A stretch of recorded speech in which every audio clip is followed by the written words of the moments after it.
Le principe 80-20, faire plus avec moins. Le bon sens dirait de ne pas mettre tous ses œufs dans le même panier. La sagesse du principe 80-20 est de choisir un panier avec précaution, d'y mettre tous vos œufs, puis de les surveiller telle une mère sur ses petits. Avec son livre intitulé Le principe 80-20, faire plus avec moins, Richard Koch donne un nouveau souffle à la loi du moindre effort. Persuadé que réussite et bonheur sont compatibles, il vous explique comment gagner de l'argent, vivre des relations constructives au travail et mener une vie agréable.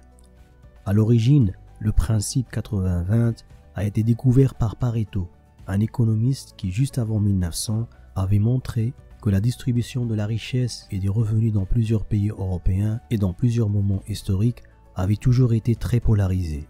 20% de la population possédait 80% de la richesse disponible.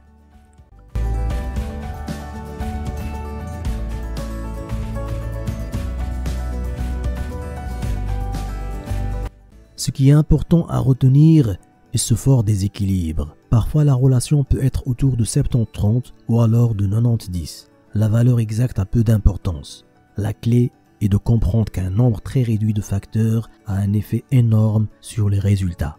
La notion de temps. Il est crucial de réfléchir à la notion de temps et de comprendre qu'il ne s'agit pas de le gérer, mais de le révolutionner. Penser le temps de manière différente, c'est le considérer comme un ami et refuser de le gaspiller et de croire qu'il fuit. Le temps n'est pas linéaire, mais cyclique. Simplicité égale beauté.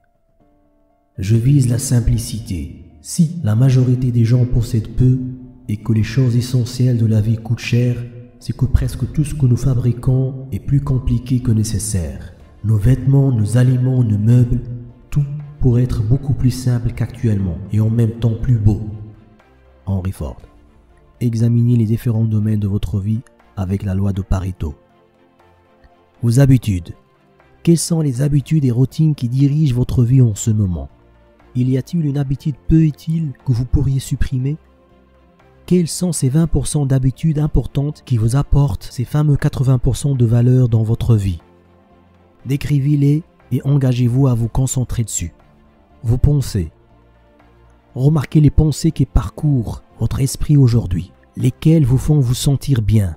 À l'inverse, quelles pensées vous rendent négatif et ou morose? Comment pourriez-vous améliorer votre état mental actuel en vous concentrant sur ces 20% de pensées positives? Et quels sont ces 80% de pensées parasites que vous pourriez éliminer? Rendez-vous service et faites le tri dans votre cerveau par la prière et la méditation. Votre santé. Comment est votre alimentation actuelle? Comment pourriez-vous améliorer votre alimentation et hygiène de vie? Boire assez d'eau dans la journée ou manger plus de fruits et légumes en éliminant les aliments transformés de mauvaise qualité et les graisses saturées? Avez-vous une activité physique ou pratiquez-vous un sport? Réévaluez votre santé et prenez soin de votre corps, ne vous oubliez plus. Vos relations. Quelles sont toutes les personnes qui partagent votre vie avec vous aujourd'hui? Listez-les tous, votre famille, amis, collègues, connaissances, etc. Quels sont les 20% de vos relations qui vous satisfont et vous rendent heureux? Comment pourriez-vous passer plus de temps avec ces personnes pour être encore plus heureux? Que pourriez-vous faire de plus pour améliorer ces relations et les rendre encore plus solides? Conclusion. Le principe 80-20 va au-delà de la recherche d'efficacité. Il est salutaire car il vous aide à reconnaître ce qui compte vraiment pour vous et donne un sens à votre vie. En vous acquittant des tâches non essentielles, vous vous octroyez l'accès à un espace de liberté, à un temps redécouvert. Continuez à pratiquer le principe 80-20 et vous découvrirez non seulement que vous avez le temps de faire ce qui vous plaît, mais aussi d'obtenir ce que vous désirez dans votre vie. Faites-vous une faveur et faites moins pour avoir plus. Au même titre que le yin et le yang, la loi de 80-20 comporte deux dimensions a priori contraires et néanmoins complémentaires. L'efficacité et la recherche du bonheur.